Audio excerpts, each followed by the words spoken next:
বাদ পড়তে পারেন সাদমান ইসলাম। দীর্ঘ 3 বছর পর টেস্ট একাদশে ফিরছেন আনামুল হক বিজয়।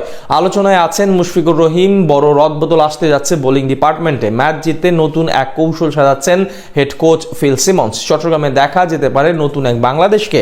দ্বিতীয় ম্যাচে কোচের কৌশল আর সম্ভাব্য একাদশ নিয়ে বিস্তারিত জানবো রিপোর্ট।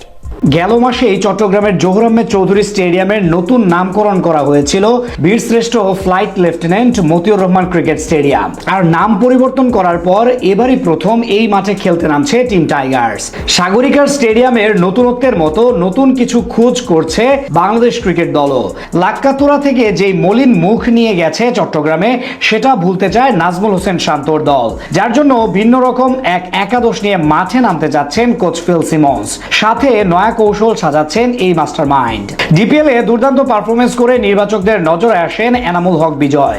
দীর্ঘ প্রায় 3 বছর পর স্কোয়াডে ডাক পেয়েছেন এই ডানহাতি ওপেনার। তাই জিম্বাবুয়ের বিপক্ষে পরের ম্যাচে একাদশে সুযোগ পেতে পারেন তিনি। সেক্ষেত্রে বাদ পড়ার সংখ্যায় আছেন বাহাতি ওপেনার সাদমান ইসলাম। সিলেট টেস্টে 2 ইনিংস মিলিয়ে মাত্র 16 রান করেছিলেন এই বাহাতি। তাই তার জায়গায় বিজয়ের সুযোগ পাওয়া এখন সময়ের ব্যাপার। সেক্ষেত্রে অবশ্য আরো একটি সুযোগ পেয়ে যেতে পারেন মাহমুদুল হাসান জয়। প্রথম ম্যাচে প্রত্যাশা অনুযায়ী পারফরমেন্স না করা সত্ত্বেও অপশন না থাকায় বেছে নিতে হবে তাকে। 3 নম্বরে যথারীতি থাকবেন ক্যাপ্টেন নাজমুল হোসেন শান্ত। ব্যাট হাতে ভালোই ফর্মে আছেন তিনি। যদিও প্রথম টেস্টে ইনিংস বড় করতে না পারার আক্ষেপ ছিল তার মাঝে, তাই সাগরিকার মাঠে সেটা পূরণ করতে চান তিনি। এদিকে মিডল অর্ডারের স্তম্ভ হিসেবে থাকবেন অভিজ্ঞ বাহাতি ব্যাটসম্যান মুমিনুল হক। টাইগারদের হয়ে গত ম্যাচে সর্বোচ্চ রান করেছিলেন তিনি।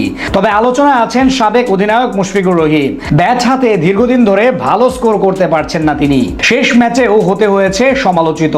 তবে অভিজ্ঞতার বিচারে হয়তো আরো একটি সুযোগ পেয়ে যাবেন মিস্টার ডিপেন্ডেবল।